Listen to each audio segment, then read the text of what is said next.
अस्सलाम वालेकुम एवरीवन। तो मैंने वो वाला लेक्चर एंड कर दिया था क्योंकि अब बहुत ही इम्पॉर्टेंट और समझने वाली चीज़ें जो है ना आई हैं। इस पूरे चैप्टर की बेस अभी मैं समझाने वाली। इस पूरे चैप्टर में जो सबसे मुश्किल चीज़ है ना, आगे जितने भी वायरसेस आएंगे उनकी रेप्लिकेशन में जो सबसे उनकी साइकिल में जो हेल्प आउट करने वाली चीज़ें हैं वो ये हैं। ठीक है, एक तो मैंने वो टेबल्स बताई थी RNA वायरस और DNA वायरसेस, बिल्कुल सेम एग्जैक्ट। हम इस पे आते हैं अब कि ना यहाँ पर एक चीज़ लिखी हुई है, infectious nucleic acid if the purified genome is infectious. इस बात का मतलब इतना कोई टफ नहीं है, रॉकेट साइंस, लेकिन मुश्किल, समझना मुश्किल है। तो सबसे पहले ये देखें कि वो कह रहे हैं कि पहले आगे पैराग्राफ में वो लिख रहे हैं कि कुछ सारे वायरसेस इन्फेक्शंस हैं। हमें ये तो पता है कि भाई अगर वायरस हमारी बॉडी में आता है, उसका होस्ट सेल अगर ह्यूमन बॉडी है तो वो बीमारी तो फैलाएगा। ऐसे तो नहीं है, वो मासूम तो नहीं है जैसे कोरोना वायरस है, या मतलब या हमारे पास रेबीज़ वायरस हो गया, HIV को ले लो।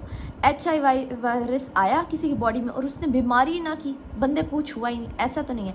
ऑल वायरसेस आर इन्फेक्शियस, मगर एक लाइन लिखी हुई है मगर, but all genomes are not infectious. All genome are not infectious.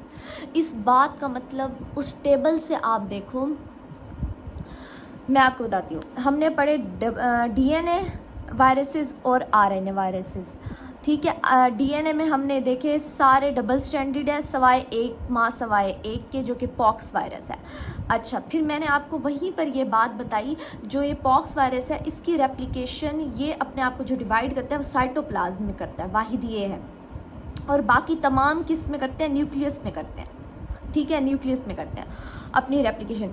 अब आ जाते हैं RNA वायरस। RNA वायरसेस की मैंने 4 ग्रुप्स बताए थे।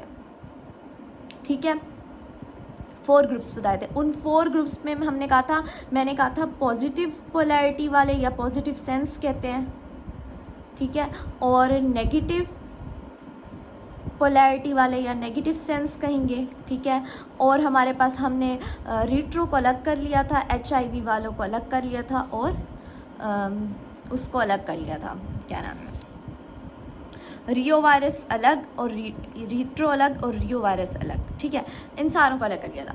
तो भाई अब ना RNA वायरस है, हमारा मेन फोकस है पॉजिटिव सेंस के ऊपर और नेगेटिव सेंस के ऊपर।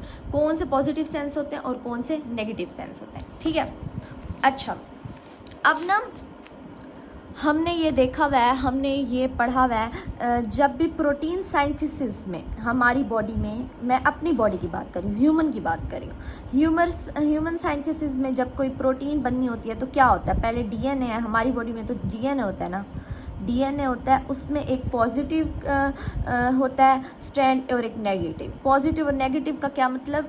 ये देखो, हमारे पास एक स्ट्रैंड ये है, एक स्ट्रैंड ये है। अगर यहाँ पर A है तो यहाँ पर क्या होगा?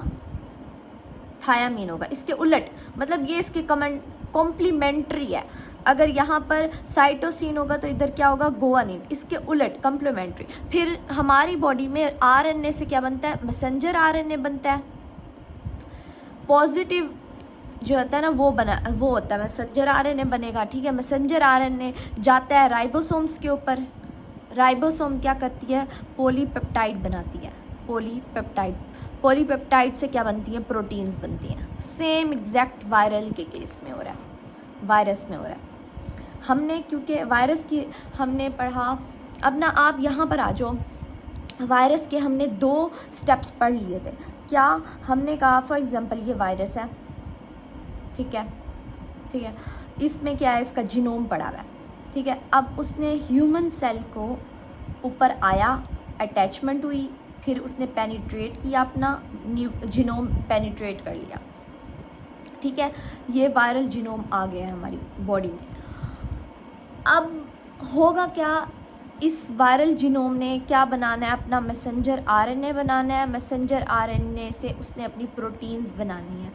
इसने ना वायरल DNA ने 2 काम करने होते हैं। इसके 2 एम्स हैं, ये लिख लो अपनी बुक पे ना, ये 2 एम्स लिख लो कि भाई इसके 2 एम्स होते हैं इस वायरल के। ठीक है, एक मैसेंजर RNA बनाकर अपनी प्रोटीन्स बनाना, अपनी लेट प्रोटीन्स बनाना। लेट प्रोटीन्स में कौन सी आ रही थी? अपना कैप्सिड बनाना, ताकि वो अपनी रेप्लिकेशन कर सके। और बिल्कुल ऐसा और अपना वायरस, ऐसे बहुत सारे अपने वायरस बनाना अपने जैसा सेम, अपनी रेप्लिकेशन करना। ये दो काम होते हैं, एक ये काम हो गया, दूसरा ये। पहले वो ऐसी प्रोटीन्स बनाएगा, ऐसे पॉलीमरेज बनाएगा कि जो उसकी रेप्लिकेशन करें और यहाँ से कैप्सिड बन रहा हो।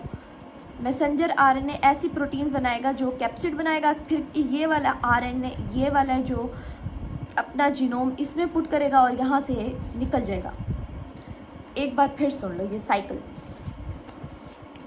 अब देखो ये वाली टेबल भी तुम लोगों की कंप्लीट हो रही है, इन्फेक्शियस न्यूक्लिक एसिड का पॉइंट भी क्लियर हो रहा है, और आगे जो हमारे पास ये सारा है ना पॉजिटिव नेगेटिव, ये भी क्लियर हो जाएगा सिर्फ यही समझने से। इसलिए मैं इसको दूसरी बार रिपीट कर रही हूँ इस बात को, ठीक है। तो